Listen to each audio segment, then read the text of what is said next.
A Porcupine Named Fluffy by Helen Lester and illustrated by Lynn Munsinger.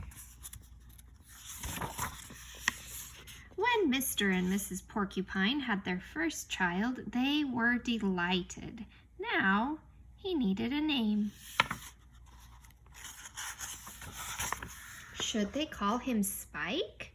No, Spike was too common. Should they call him Lance? No, Lance sounded too fierce. Should they call him Needle Rooser? No, Needle Rooser was too long. Prickles? Pokey? Quillian? Then together they had an idea. Let's call him Fluffy. It's such a pretty name. Fluffy.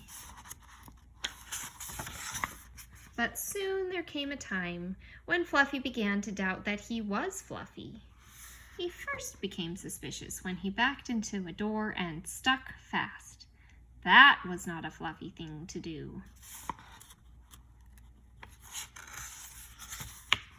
He was even more convinced when he accidentally slept on his back and poked holes in the mattress.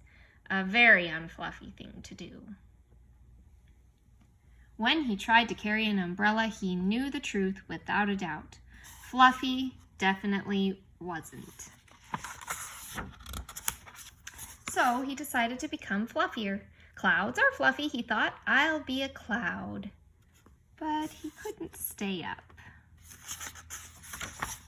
I know, pillows are fluffy, he said. I'll be a pillow. But when his mother sat on him, she was not pleased. He tried soaking in a bubble bath for 45 minutes, but he did not become fluffy. He became soggy. He tried whipped cream. He put a little on each quill. It was not easy, and it took more than half a day. But this did not make Fluffy fluffy. They should have named me Gooey, he sighed.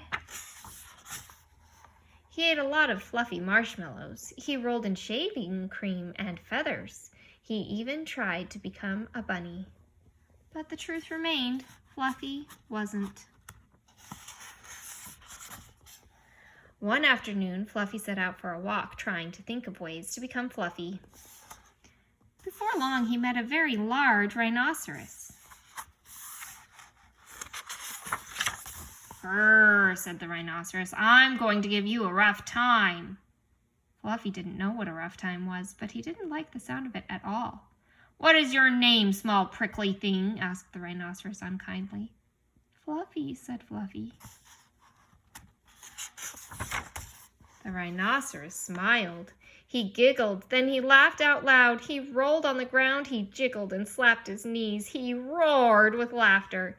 "A porcupine named Fluffy," howled the rhinoceros.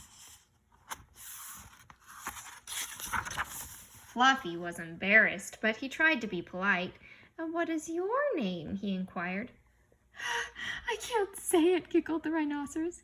"Hubert," suggested Fluffy.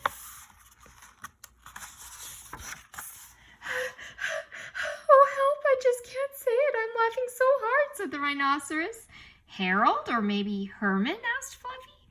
"No," gasped the rhinoceros. "It's Hippo." Hippo. A rhinoceros named Hippo. Fluffy smiled. He giggled. Then he laughed out loud. He jiggled and slapped his knees. He howled with laughter. "A rhinoceros named Hippo," Fluffy cried.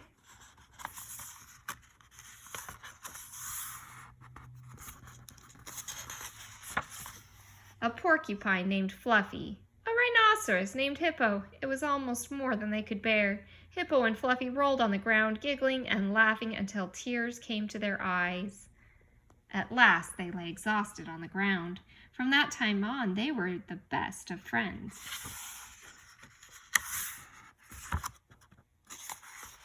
And Fluffy didn't mind being Fluffy anymore, even though he wasn't.